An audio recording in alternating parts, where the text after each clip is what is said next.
Улястын сайд дэлв хотогт жамсрамж ба ховдын хязгаарыг чөлөөлөхөд Засагдхан аймгийн оролцсон нь. Дэлв хотогт бээр 1921 оны 10 дугаар сарын 17-ноос Улястын сайдыг хамаарч тамга хэргийг хүлээн авч хэрэг шийтгэж эхлэв. Түүний ажлын гараа нь ховд Улаангомын хязгаарыг цагаантнаас цэвэрлэхэд Засагдхан Сайн ноён хан хоёр аймгийг дайчлан оролцуулах явдлаас үндсэндээ эхэлсэн байна. 1921 оны 10 сар гэхэд Засагдхан аймгийн нутаг цагаантнаас үндсэндээ цэвэршиж, тайван нөхцөл бүрэлдэх төлөвтэй болсон боловч ховд дөрвдийн хязгаар дахь цагаантныг зайлуулах явдал тулгамдсан байв. Үүнийг Хатанбаатар Магсаржаваас мөн оны 10 сарын 11-нд Урайхан сайдад илгээсэн нэгэн захидал нотолж байгаа билээ. Уул захидалд эргцүүлэн хянаваас энэ завсар Улястын газарт суусан цагаан намын хулгай нарыг арилган сөнөөж газар орон амар тайван болжээ. Одоо гагцхүү ховд дөрвдийн газарт цагаан намын самуун хулгай буй хэмээлцхийн тулд эл учраа зөвлөлт засгийн газрын Жанжин сайдад зүй зөксөөр хэлж, туслах зэргийг дөрвдийн газарт илгээн одуулж туслуулан Улястад энэ удаа цэрэг ирүүлэхгүй болгон хэрв зэвсэг туслан өгвөөс өртөөгөөр ачуулж Улястад хургуулan ирүүлэх зэргээр гүйцэтгэхвээс зохино гэжээ. Ингээд Улястын сайд дэлв хотогт зэрэг тус аймгийн эрх баригчид ховд Улаангомын нутгаас цагаантныг үлдэн зайлуулах хэрэгт туслах ажилд орсон байна. Юуны өмнө тус аймгийг дайран ховд зүгийн явах цэргүүдийн бүх бэлтгэлийг хангах, өөрийн аймгаас гаргах цэргүүдийг дайчлан мордуулах явдал чухал болжээ. Улястын сайдын яам аймгийн чуулган даргын газраас эргэлэн 1921 оны намрын адаг сараас Улястаг дайрч явах 300 цэргийн хэрэгцээнд нэг удаа 40 гаруй гэр тутам 2 галч, хүмүүрт 2 уяа мориор бодож 650 гаруй шилдэг агт морь, мах зэрэг хүнс, түлээ түлшийг хүрэлцгүйц хэмжээгээр бэлтгэсэн байна. Баруун замын цэргүүдийн хэрэгцээнд нийлүүлсэн сүүлийг хошуудаар нь жагсааваас цэцэн сартуул хошуунаас эрг хонь 100, 12 хүн багтах гэр буюу их сайхан гэр 10, үйзэн түшээгүн цэвгжавын хошуунаас эрг хонь 50, мөн хэмжээний гэр буюу майхан 7, дүүрэгч чин мангийн хошуунаас агт морь 78, эрг хонь 400, зоригт бангийн хошуунаас агт морь 50, Монголын шар 7, ачит бангийн хошуунаас агт морь 50, Монголын шар 30, эрг хонь 100, ахай бэл цэдэнд оржийн хошуунаас агт морь 60, Монголын шар 20, далай гүн содном манчгийн хошуунаас агт морь 40, Монголын шар 20, ялгуусан утгтын шаваас агт морь 20, Монголын шар 8-ыг тус нийлүүлжээ. Тэдгээрийн хэрэгцээний гэр майхны ихэнхийг газрын ойрыг үзэж, даш бунцэглэнгийн хийдийн харьяат одоогийн Алдар хаан яруу сум 6 ангиас гаргасан байдаг. Улястад цэрэгтэйгэн яамлан сууж байсан сайд Хатанбаатар Магсаржавыг 1921 оны 10 сарын 5-нд зарилгаар ховдын зэрэг газар дайлаар мордох цэргийг захирах их Жанжны тушаалд тохон тавьж, Жанжны тамга олгуулж, дөрвд аймгийг төвшөдгөн тохинуулах тушаал өгсөн болоо. Энэ үеэс ховд Улаангомын хязгаарт томилогдсон их түшмэл Хасбаатар нар Алтайд авж ирсэн цагаан намын зэвсгэлсэн 2500 гаруй цэрэгт хүчинд автагдаж, өөрсдөө баривчлагдсан онц хүнд байдалд орсон байлаа. Иймд тэдэнд туслахын тулд Хатанбаатар Магсаржав Улястын газраа байгаа өөрийн харьяа цэргийн дотроос идэр чирэг цэргийн эрдэмд боловсрсон 500 сонгон авч мөн оны 10 сарын 27-нд Улаастаагаас Ховдын зүг дайлаар мордожээ. Хатанбаатар сайд эндээс мордохын өмнө Засагтхан аймгаас цэрэг нэмэн дайчилж түүний араас Ховдын чиглэлээр яаралтай илгээхийг тушаасны дагуу сайд жалхан цудагт сайд зоригтван нарын газарт буй цэргээс хурц зэвсэг бүхий унлах хөсгтээ идэр чадамгай цэрэг 200 мөн ойр нутагтай Тус аймгийн Алтай хэдэн хошуунаас 300 цэрэг тус бүр 2 актмаар 3 сарын хүнс болон майхан хэрэглэлийн хамт дайчилж мордулсан байна. Хатанбаатар Дархан вангийн Дөрөвдийн Баруун аймгийн загчны газраас Улаастай хамаарсан сайд Дэлв хотогт жамсран жав. Чуулган дарга дүүрэгч ван Намхай Жанцсан нарт мөн оны 11-р сарын дундуур бичсэн захидалд өгүүлснээр сайд Жанжин ван миний бие Улаастай газраас цэргийг дайчлан авч аялан мордож довтлон явсаар энэ 11 сарын 10-нд Загчин Жанжин гүн Самбуугийн нутаг Хөтөл ус хэмээх газраа ирж буудаллаа. Гэтэл Загчин хошууны зэргийн гол хэмээх газраа хойноос өмнө зүг хандан яваа Харгис цагаан намын зэр зэвсэг бүхий эрэм нийлсэн 600-аад муу хүмүүс буурлан олон амьтныг айлган бүхийд манай сайдын газраас тэдгээр Оростой найрал хэлэлцэхээр 2 илчилгээж зэвсгээ хураалгахыг шаардсанд тэд үлзэвшөөрөн бид зэвсгээ хураалгахгүй. Эндээс хөх хотын зүг явна. Танай монголчууд бидэнд зам тавьж өгсөхгүй. Зам тохиолдсон монголчуудад гэм хор хийхгүй хэмээгээд мөн сарын 11-нд гэнт цэрэг жагсааж шууд хөдлийн явхад нь Жанжин миний бие төшмөл цэргүүдээ авч мордоод Харгис цагаан намын орсуудыг хавчин байлдаад хойш буцаан баруун зүгт зугтаалган 2 шөнөөдөр яван Загчин Жанжин гүн Алтай Уран хаан гүн Балдан нарын хошууны нутгийн сав болох Дунд Цэнхэр хэмээх голыг өгсөөж бэрх хавцалд оруулж харьяа цэргүүдээр тал бүрийн ам сүвийг боомлон байлдан буй хэмээгээд мөн 20 гал 200 гаруй эрэм орсууд цагааны хөлд автагдж зовж бууга илтгээд зэвсгээ хураалгасныг цэргээр харгалзуулан байлгаж буй. Тэднийг нутаг буцаах эсхийг зохих газраа уламжилсан тухай өгүүлжээ. Сайд жалхан цутагт бээр Ховд Улаангомын хязгаарыг цагаантнаас яаралтай цэвэрлэхэд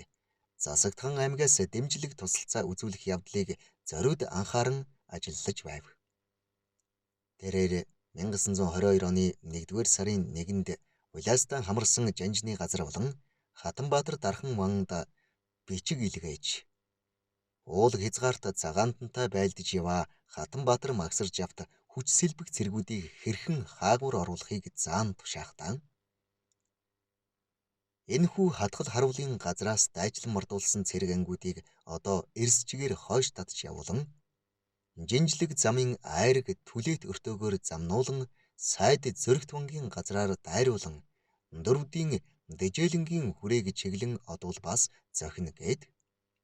Засагтхан аймгийн хангайн хойд захын хошуудад чандлан тушааж өөрийн зэвсэг бүхий цэрэг үлэмжихнийг томилж тус тусын газар нутаг сүв бомтыг сэрж сэргийлүүлэн цаггүй цагдам байцаалгаж хэрв төгшүүртэй чухал хэл мэдээ буй аваас бидний сайдуудын газраа мэдүүлэн ирүүлж гүйцэтгэн шийдгүүлэхээр омтгоогүй болгохыг тушаасуга хэмээжээ. Ховд Улаангомын нутаг дахь цагаантны үлдэгдлийг хүч хамтран устгах зорилгоор 1921 оны сүүлчээр энэ чиглэлээр ирэх их Орос улсын тусламжийн 500-аад цэргийн хэрэгцээнд зориулан Засагтхан аймгийн бүх хошуу шавьяас Актмаар 1000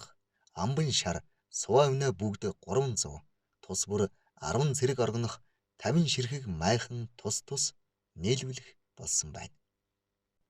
1921 оны 11 сард Гунцэг Жанжин дагалдах 400 цэргийн хамт Улаастайг дайран өнгөрөхөд цэргүүдийн унлаг ажиллага хүнс зэрэг бүх зардлыг Тус аймаг даасан байна. Тэр үед Улаастай сайд Дэлв хотогт жамсран жав Энэ тухай өгүүлэхдээ Бунцэг жанжин хүрээнээс гарч өвлийн дунд сарын 10 хэдэнд Уляастад ирэхийн хамтаар Сайн ноён хан, Засагт хан хоёр аймгийн ойр хошуудад цэрэг томилон явуулж морь тэмээ хонь зүйлийг дайчлан авахад тэр томилогдсон цэргүүд нь нүдэндээ үзэгдсэн тарган сайныг учиргүй хөөн авч тэр орчмын ардад их гамшиг буусан мэт болов. Нэгэнтэйгүүр Уляастан сайдын яамд ирж цэргийн хэрэгллийг 3 өдрийн болзоонд бүртгэн өгсөгөө хэмээн хүчирхэн хэлэхэд сайдаас Бунцэг жанжинд хэлсэн нь. Танай цэргийн газраас дайчлан авч байгаа нь энэ орчмын газар орны ард манай яамны дайчлан бэлтгүүлэх нь мөн орчмын ард бөгөөд нэгэн ардаас 2 зэрэг давхарлан авахын дээр ойр хавийн адуу малын олигтойг нь танай зэргүүд төлөв авч дуусгасан тул холхон газраас зарлан авахд 3 өдөр байтугай 10 өдөрт багтаан гүйцэлдүүлэхийг баримтлан хэлж чадахгүй тул шуудхан танай цэргийн газраас нэгэн тийш шийдэх вэс барав. Харин манай яамнаас хавсралцаж болмоо. Жичидвгээ байцааваас баруун хязгаарын дотор самун хулгайн сураг чимээ тасарсаар 2 сар шахан болов. Бас Хатанбаатар баруун хязгаарыг нэгэнтээ төвшдгөн тогтоож цэрэг иргэсээр 10-аад өдөр болов. Миний санах болбоос багхан алгуурлаж аажин болцоогоор зүй зохистойгоор альвааг бүтэмжтэй сайнаар бэлтгэвээс дутагдал гачигдал үгүй болж ард амтэнч хилсдэж гаслах үгүй болох мэт. Бид чухлыг саатуулахын учраар бос зүйг бодож зөвлөсөн болоо хэмээхэд Бунцэг харин зөвшөөрч дайчлан авахаа зогсоож 10 өдрийн болзоонд тоо хэмжээгээр зарлан бэлтгэхээр зөвлөн тогтов. Бас зарим адуу малаа хөрөнгөөр хөөгдсөн хүмүүс ирж сайдын яамд гашуудлаа гаргаж мэдүүлсэнийг сайдын яамнаас жанжны яамд зөвлөл гаргаж төлөв эгүүлэн олгосон хэрэгч байжээ. Ийхүү Бунцэг жанжинтай зөвлөж тохирсон ёсоор Уляастан сайд Дэлэв хотогт түүний цэргийн хэрэглээний акт мордыг Харьяат 2 аймагаас дайчлан нийлүүлэхээр Засагт ханы хошуунаас цэргийн акт унлага 400, жиж акт адуулах хошоод унлагтай хуйг хүн 4-ийн хамт дайчлан хөөн гаргаж ирүүлэхээр тус яамнаас нэг түшмэл 10 цэргийн хамт томилон мөн Сайн ноён хан аймгийн Далай Чонхор бангийн хошуунаас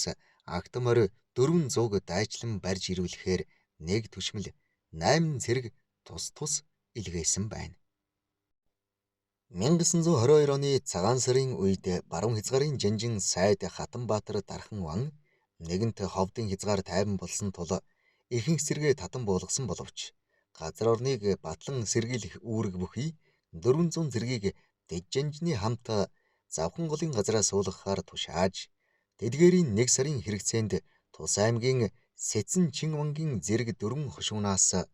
хүнсний шар өхөр 100, эрэг хонь 200, уулгын зузаан цай 170-ыг тус бэлтгэн гаргажээ. 1922 онд болон түүнээс хойших хэдэн жилдч ховдын газраа сэргийлэн суух цэргүүд тэднийг захирах түшмэл нарын нэлээдийг Засагт хан аймгийн хошуудаас гаргасаар байв. Эдгээр баримт бол Засагт хан аймаг 1921 онд ховд дөрвдийн хязгаарыг баруун өнгөрний цагааны дээрэмчдээс чөлөөлж тус бүс нутагт энх тунх амьдрах нөхцөл бүрдүүлэн улмаар ардын хувьсгалын үйлсийг хэрэгжүүлэхэд бодиттой тус дэм үзүүлж өгөөмөр сайхан үүрэг гүйцэтгсэнийг харуулж байгаа билээ.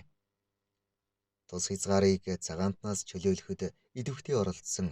Засагт хан аймгийн түшмэл цэрэг олон хүнийг богдын зарилгаар шагнасан байдаг. Үүнд 1921 онд Хатанбаатар дархан ван магсарж ав. Дэд жанжин Бунцэг нарыг дагалдан тус хязгаарыг цагаан намын зэрэгээс чөлөөлөхөд сайнаар зүтгсэн. Жинхэнэ бичээчийн албыг хааж явсан Засагт хан Цэрэн Гомбожавын хошууны 5 дугаар зэрэг Тогсын отхон Дамбас хүрэнд 4-р зэрэг жинс. Дүүрэгч бангийн хошууны 3 дугаар зэрэг тогтход тогсын отго шагнасан богдын зарлиг 1922 оны 8 сард гарчээ. Баруун хязгаарын сайд Хатанбаатар Дархан ван Дэжжинжин Пунцэг нараас 1922 оны 9 сард нэр хамт засгийн газраа өргөн мэдүүлсэн бичигт Харьяат сайд Жанжин ван Магсаржав цэргийн хамт хязгаарын газраар цагаан намын дайсан хулгайг сүнэн арилгахаар явхад тэдний намын хулгайн байдал төлөвийг лавлтлан мэдж хэл мэдээ нэвтрүүлсэн ба цэрэг эрийг нэмэн дайчлан гаргаж хүчийг заатгаж хэрэглэхүүн зүйлийг дуртаяа нийлүүлсэн. Басгүй их цэргийн тухай аврал ном уншиж хорт дайсны омог хүчийг бууруулах зэрэг хэрэгт онц зүтгэн явсан даа цогтой ван Дамдин Абишагийн хошууны номч мэргэн арийн хувилгаан Дамдин чогдонд Соржин ямб хүрэн жолоо шагнажээ. Мөн аймгийн итгэмжит бэйс Даш цэрэнгийн хошууны гудгар зэрэг буджавт нэжгээд зэрэг дэвшүүлэн шагнасан байна. Сайд Жанжин Хатанбаатар Дархан ван Магсаржав хамаарсан Дэжжинжин Пунцэг нарын 1922 оны 4 сард өргөн мэдүүлж 1921 онд засагт хан Сайн ноён хан 2 аймаг мөн Ховд Улаангомын нутгийг цагаан зэргүүдээс ариутхан цэвэрлэхэд онц зүтгэж гавьяа байгуулсан олон түшмэл цэргүүдийг богдын зарилгаар хөхүүлэн шагнажээ. Тэдгээр шагнагдагсдын дотор Засагт хан аймгийн хошуу Шаваас Хатанбаатарын зэрэгт дайчлагдж явсан 40-од хүн орсон байна. Магсаржав нар тэдний тухай тодорхойлон мэдүүлэхдээ 1921 оны хавраас эхлэн баруун 2 аймаг мөн Ховдын хязгаарт үүрлэж байсан цагаан намын цэргүүд тухайлбал Уляастан газраа байсан цагаан намын түшмэл хэмээх бүрээд Вандны зэрэг Харгис Орсын зэргүүдийг хядан сөнөөж басгүй энэ тэнд сарин тархаж олон зөөнөр сүйтгэн явсан Харгис цагаан намын орсуудыг шүүрдэн арилгаж халах нутгийн баруун хязгаарыг ариутхан амар төвшин болгох. Түүний дараагаар мөн оны намар Ховдын хязгаарын олон монголчуудыг зовоон хэлмэгдүүлж байсан 600-аад Харгис цагаан намын дайсан этгээдүүдийн нэлээдийг байлдан сөнөөж ихэнхийг нутгийн хязгаараас хөн зайлуулах хийгээд мөн Улаангомын газраар гинт цөмрөн орж ирсэн Бакич тэргүүтээ 700-аад цагаантныг угтан байлдаж олон зэргийн сүр хүчээр дарангуйлан баривчилж зохих газраа хүргүүлж тус хязгаарыг ариутгаж төвшдгөн тохинуулахад удаа дараа ам биеийг хайрлалгүй онц хүчин зүтгэж гавьяа байгуулсан хэмээн бичсэн байна. Богдын зарилэгт шагнагдагсдын гавьяаг хүн тус бүрээр тодорхойлон бичсэнийг толилуулбаас уншигчд болон ялангуяа тэдгээрийн удам угсааныханд чухал мэдээлэл болох буй за. Үүнд Сэцэн Чинван жалцсан гом цэдэнгийн хошуунаас захирагч Магмны хөвөн дэд зэрэг тайж далхаад баруун хязгаарын бүх цэргийг дайчлан захирах их Жанжин Магсаржавын яамнаа түшмэлийн албыг хааж зүтгсэн учраас улсад туслагч гүнгийн зэрэг мөн яамны бичээчийн алба хааж суусан дэд зэрэг тайж дорилогт тэргүүн зэрэг олон зэргийг сайтар эмчилж Харгис дайсны омог зүрхийг авралын ном гүрэм удаа дараа унш чармайн зүтгсэн агарамб гэлэн дамбид хурлын зэд нэг Ховдын газраа хурж ирсний сацуу нийлэлцэж удаа дараа биеийн зовх зүтгийг үл бодон хүчин зүтгсэн дүдгэр зэрэг тайж бавуу хүнд намсраа цэрэг мегмарж ав даш цэвэг эрэнцэн санжсүрэн нарт жинхэнэ зэрэг бүхийд нь нэгэн зэрэг дэвшүүлж тэргүүн зэрэг дагалдан нарт 5 дугаар зэрэг сул ардад 8 дугаар зэрэг дүүрэгч вангийн хошуунаас цэрэг баашлууд 8 дугаар зэрэг эмчийн алба хашиж явсан хувилгаан ямб аран жамб гомбод шар бүч цогтой ван Дамдин Абишагийн хошуунаас их зохиох түшимлийн алба хаасан ба урд хязгаарын зэргийн хорооны газар удаадараа түшимлийн алба хааж онц шалмгайлан зүтгсэн дэд зэрэг тайж найдан сүрэнд хэтэрхий сайшаахыг үзүүлж дэд зэргийг улируулах занг сандаг цэрэг давг нарт 8 дугаар зэрэг 1921 оны 100 цаг Улястан харгас дайсныг сөнөх тухай түшимлийн алба хааж суусан Мэрэн занг мөн хочирт дэд зэрэг тус тус шагнасны дээр Мөн аймгийн Эрдэнэвэс засагтхан Ахайбэл цэдэнд орж Баатарван Базарвайн Ачитван Гончиг дамбын хошуунаас түшмэл цэрэг нилээд хүн богдын хишиг хүртэжээ. Засагтхан аймгаас нийслэл хүрээний газарт дайшлагдсан цөөнгүй сэргүүд Хятадын гамин Оросын цагаан зэргүүдийг буцагах байлдаанд оролцож тэдгээрийн зарим нь онц эрлэгийг үзүүлж богдын хишиг хүртсэн байна. Жишээ нь 11 оны хаврын дунд сарын 21-ний өдрийн улаан хадны зэрэг газарт гамин зэргүүдтэй тулдахад тэднийг хядан сөнөөж шалмгайлан баатарлаж пулемат мууны зэрэг их бага зэвсэг зүйлийг булаан авч гавьяа байгуулсан.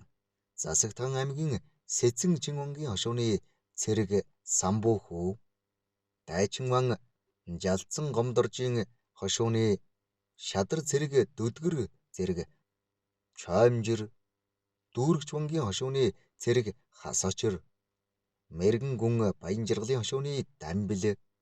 засагтхан Цэрэн Гомбожавын хошууны цэрэг Жамц Эрдэнэвэс Гүнсэн сүрэнгийн хошууны 5 дугаар зэрэг Тогсын отго Рагчаа нарт зэрэг бүхийг нь нэг зэрэг дэвшүүлэн зэрэггүйд нь 7 дугаар зэрэг тус тус зарилгаар шагнаж Сэцэн Чинвангийн хошууны дайнд алагдсан авир мэдэд хойчийн буянд 20 лам мөнгө улсын сангаас шагнан олгуулж түүний үр хөвгүүд ойр төрлийн нэгэн хүнд үе улиран 5 дугаар зэрэг хайрын түшмэл зэрэг шагнажээ. Оросын цагааны дээрэмчтдээ тэмцэх хэрэгтэй хамаг анхаарлыг чиглүүлж дүргэн шуурхай төрийн зүйлийн алба гүйцэлдүүлж байсан энэхүү нарийн төвөгтэй цаг үед Улястан хамаарсан сайд Дэлв хотогт ёс зүй дэг журмыг чанд хичээн баримталж байсны нэг баримтыг дурдах учиртай юм. Ховд Улаангомын хязгаарт томилогдсон ажилласан бүрэн эрхт төлөөний их түшмэл Дамбад орж дагалдагсдын хамт ховдоос гарч 1921 оны 12 дугаар сарын эхээр Улястаг дайран өнгөрөхдөө түүнд урьдчилан бэлтгүүлсэн Даашинхүүгийн пүүсний буудалд буухад нь хамаарсан сайд Дэлв хотогтаас халах монголчуудын хоорондын ёсоор угтаж амрыг ирэн хадаг бариулахаар яамны түшмэл гүнгийн зэрэг тайж Зэдбадар дэд зэрэг түшмэл Цогт базар Дүдгэр зэрэг түшмэл Намжилжав нарыг зарж илгээжээ. Тэд шөнийн цаг эгж ирж хэлэхдээ тушаасан ёсоор бид Дамбадоржийн амрыг ирэн хадгийг бартил тэрхүү түшмэл ихэд хилэгнэж хадгийг гэдрэг эгүүлэн хайж танай сайд түшмэл нар юун учирт миний гэр хэрэглэлийг бэлдэхгүй орж ирэхэд аягч хар цайгүй болгов хэмээн агсар хийлэн аашилж түүнээс энэ Улястад ирсэн баруун хязгаарын газраа дайлж бодох жанжин зэргүүдийн актмор хэрэгэл зүйлийг нийлүүлж өгч явуулахгүй юунд саат болов. Эвлийн үүр нээхээр ирсэн үлзий ханд нарын энэ гурван түшмлийн үүр нээх хэргийг юун учир мөчөөрхөн саат болов. Та нар энэ Монгол ардын ёсонд нийлсэн хүн мөн үү бус уу? Буудаж алсах вэ хэмээн даруй түүний бууг гарган чиглүүлж завдахад бидний өчүүхэн түшмэл нар даруй зүрх хагарах мэт болж юуны урд амьд хэлтэрхийг ирж айн чичирсээр уг учрыг гаргаж бүгдээр мөргөцгөөсөн боловч шууд бидний гурван түшмлийн отхыг хураан гэзгийг хайчлан авч орхиод мөнхүү бүүсний үүднээ дараалан хэвтүүлж түлээний модоор зарим нь 1 зарим нь 200 тоннд хөргүүлэн хүн дээр занчиж түүний хойно эднийг дараа 12 цагт буудаж алъя хэмээн харьяат дагалдсан орос сэргүүдэд тушаал өгч түр хадгалуулаад дагалдаагаар тавьж илгээв хэмээн бүгдээр цусыг цувруулан бөгцийн мөлхөж хэлж иржээ. Маргааш өглөө нь сайд Дэлв хотогт бээр тэрхүү түшмэл Дамбадорж луга биеэр учирч тэр хэдэн зүйл хэргийн учир төлөвийг товчоор гаргаж хэлэхдээ түшмэл дамбад оржийн түүний гэр хэрэгэл идэх уухыг бэлдсэнгүй хэмээсэн нэгэн зүйл болвоос харьяат яамна угаас бэлдсэн гэр хэрэглэл дутуу төрхөн бас ч цагаан Орсын муу хулгай нарт тохиолдож хотын дотор гадна орчим тойронгийн хятад Монгол бүгдээр албан амны орон гэр сав хэрэглэлийг алдагдаж сүйтсэн бусинсан хамаарсан дэд жанжны хэдэн зуун зэргийн гэр хэрэглэлийг дайчлан нийлүүлсээр нэгэнт дав дуу олдох газаргүй болсны дээр хэдвнэ жилээс янагш энэ мэт харьяат хотны газраар нааш цааш дайран ирэх их бага сайдууд түшмэд ард нарын зэрэг аливаа албаны хүний гэр хэрэглэл шүүс хүнсний зүйлийг цөм энэхүү аймаг хошуудын албан түнш хэмээх даашинхүү бүснээс нийлүүлгэж үнхэлсийг жич шийтгэн олгуулсаар ирсэн хуучин удаа бүхий учир тийхүү хэргийн ёсоор харьяат бүснээ тушааж тухайд нэгэнт нийлүүлгсэн ийм хэрэг буюу жанжин зэргүүдийн хэрэглэлийг саатуулах хэмээсэн нэгэн зүйл болвоос түүний уг хэрэглвээс зохих морь мал хэрэглэл зүйлийг манай сайдын газраас бичиг хүлээн авсаар харьяат баруун 2 аймагт хуваан гаргаж өдөр хугацаж давталган тушаагаад бас дагалдангаар харьяат чуулганы дарга нарт дахин давтан шаардаж өдөр шөнөгүй бичиг давталган тушаасаар мөн ойрыг үзэж шууд дайчлан хөөж нийлүүлсээр байсан нь эгнэгт манай сайдын газраа саатуулсан газар үгүй болоо. Гурван түшмлийн үүр нээх хэргийг мөчөөрхөн саатуулав хэмээсэн нэгэн зүйл болвоос эдний уг барьж ирсэн бичгийн үг түшмэл дамт оржин газраа одох нь бөгөөд тэрхүү түшмэл үлзийн ханд нарын хэлсэн үг. Баруун хязгаарт төгшүүртэй чимээ буй тул эдүгээ бид нар дамбад оржин газраа одохыг байваа. Харин одоо энэхүү уляастад эвлэлийн үүр нээсгүй хэмээн хэлсэн нь хэдүү харьяат түшмэл нарын үгийг баримтлах хэмээвч хойч өдөр омтгойтох, сүлийдэх, хэнэггүйдэх газар байх эсхийг хянаж түшмэл үлзий ханд нар луга харилцан тайлбарлан хэлэлцэж байтал лавтая түшмэл дамбад оржийн би янагш өртөөлөн ирэхээр бичиг хурж ирсэн учир тэр харин ч бүрэн төгөлдөр эрт түшмэл тул одоо түн лүгээ зөвлөж нээж шийтгэе хэмээн бүгдээр хэлэлцэж тэдний бие мөн даашинхүү бүснээс сууж төр хүлгэлдсэн төдий хэрэг бөгөөд дагалдаагаар түшмэл дамдоржийн бие ирсэн учир эдүгээ үүрийг нээсгүй хэмээсэн болоо хэмээн учирлан тайлбарлажээ. Хамаарсан сайд дэлв хутагт ил болсон явдал бол төрийн албаны ёс зүй дэг журамд холбогдох ноцтой зүйл хэмээн үзэж Монгол ардын засгийн газрын дотоод хэргийг бүгд захиран шийтгэгч яамна өргөн толиулж бичихтэй. Үлзий ханд нараас түшмэл дамбад орж луга хэлэлцэж энэ үүр нээхийг түдгэлзэж дараа ирж нээхээр тогтов хэмээн хуудас бичиг өгч мөнхүү түшмэл дамбад оржин хамт хойш будсан явдал буюу эдүгээ үүнд дээш ил гурван зүйл болвоос түшмэл дамбад орж гагцхүү түүний биеийн учир бодож битүүгээр энхэн тэрхэнд хэлэн төрсөндөө энхүү манай хамаарсан сайд харьяат яамны түшмэл нарыг дэмий зүйлээр өөсөв эрэлхийлэн хоосон ихүүгээр холбогдуулан алах жанчих сүрээр түүний дотроо сансан хорсголыг тайлгаруулсвай хэмээсэн хэрэг илэрхий болоо. Эдүгээ үүн хэдвээ харьяат яамны хөгшин хөвөө олон түшмэл нарын би арайхийн хувь зохиолоор алагдсангүй амьд төдий гарсан боловч гагцхүү дамбад орж зүйн өөрөө өршөөл журмыг барьж харгас эзрэхгийг халж олны сэтгэлийг удирдан явсан ил газарт үлгэр дүр болгоос зохих түшмэл хүн бөгөөд жиж харин энэ мэт харгас дүрсгүүгээр дарлан явж хязгаарын газраа олны сэтгэлийг сэрдгийн цачуулахад хүргүүлсэн нь их л харамсалтай газар буй болов уу хэмээх бөгөөд энэ хэрэг хойч өдөр дэмий зүгээр дуурайн явж агсан агсаар үнэхээр юунд хүрэхийг даруй болзошгүй тул Хэрхэн цаазыг тодорхойлж хойчийг цээрлүүлэх явдлыг олдвоос дотоод яамнаа мэдүүлэн явуулаад даруй нэвтрүүлэн толилж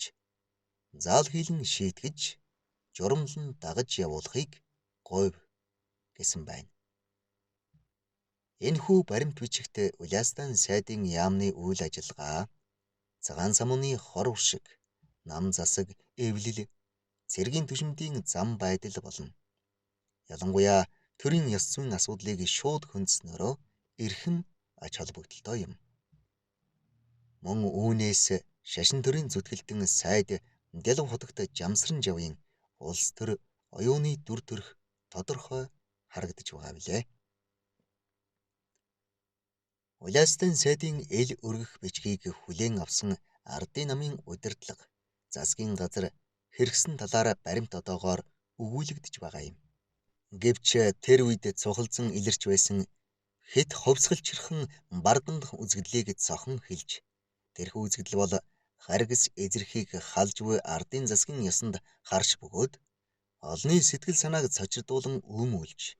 улмаар сүрхий аюулт хүргэж болно гэдгийг тэдгээрт шууд анхааруулсан нь түүхэн баримт болон үлджээ. Нөгөө талаар Дэлв хотын цаад утгаараа ардын засгийн нэр төрийг батсан шудраг шулуун байр суурь нь хамтран зүтгэгчд нь үлгэр дуурайлал болсон төдийгүй ардын намын нэгэн удирдах зүтгэлтэн Дамдоржийн хувьд түүний зан авирын соггийг илэн далангүй хэлж ярилцсан нь сургамж болж түүний улс төрийн цаашдын төлөвшөлд тус болсон ч байж болох юм. Сайд Жамсран жав 1921 оны 11-р сарын 28-нд хүн ардын ёс, зөв ёс суртахууны тухай тусгайлан ухуулах бичиг гаргаж Улястан гудамж зах зээлийн газарт наалдуулсан нь буй. Тэрхүү бичигт урд одоо удаа дараа буулгасан дээд зарилгийг хүнд итгэж, хичээнгүйлэн дагаж, аливаа монголчууд үүнээс урагш золиг монд хэмээх зэрэг зүйл бүрийн муу хараал хараах, даалуу хөзрийн зэрэг үлзий бусын наадам наадах, арх ууж, хар тамхи татах, нуруу үүрэх ба энгийн лам нар эм согтлугаа холцолдон самуурах, жиж харчууд ба эм сохид шард багтах өнгийн ихээхэн өчүүхэн эд өмс хэрэглэх, бас толгойгоо ороох зэргийг цөм зогсоон үрд чангалан цаазалж нийтээр зарлан дагаж явуулахаар ухуулан тушаасан нь ёр цөөнгүй бүлгөө. Ойрноос хаяа зарим нэгэн ухуургүй үл өөдлөх түшмэл ард нар эдгээр цаазалсан зүйлийг зөрчин, ялангуяа дураар архи ууж самууран явагчид үзэгдэж бүхий нь их төлөв олон харьяат захирагдагсдын осол сул захирч омтгой хумгаагаар өнгөрүүлснээс үүдэж ийхүү дахин цалгардан явхад хүрсэн болохын тулд одоо дахин чангалан ухуулах бичиг гаргаж зах зээлд өлгөж үзүүлэн тараав. Эдүгээ үүнээс урагш эдгээр цаазалсан зүйлүүдийг эрэхгүй тус тус даган нэн гүнээ төвчин цээрлэж үрд хичээнгүйлэн дагаж явагтун. Хэрв зөрчин халдагчд байваас хэрхэвч уучлан хэлтрүүлэхгүй. Харьяат захирагдагсдын хамтаар ялган салгаж, маш чангалан залхаан, хэн тохиолдсон этгээд даруй байцаан шийтгэж цээрлэл үзүүлэн дагаж явуулъя. Үүнийг бас хүү Харьяат хотын худалдааны иргэдийн хурлын дарга нарт ухуулан дэмий дураар ашгийг хичээн архи дамжуулан худалдан өгөхийг чанга цаазлая.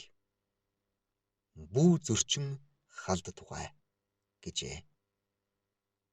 Энэ мэтээр Дэлв хотогтнаас үүмэн самуун амар тайван аль ч цагт монголчууд уламжлалт ёс заншлаа алдахгүй ёс төрхтэй байх учиртайг ийхүү дахин дахин сануулж синхруулж байсан нь эдүгээч сургамжтай хэвээр байгаа билээ. Завхан аймгийн түүх номоос уншсан Эрхэнбаярын Баддорж. Завхан аймаг Уляастай хот 2026 оны 6 дугаар сарын 28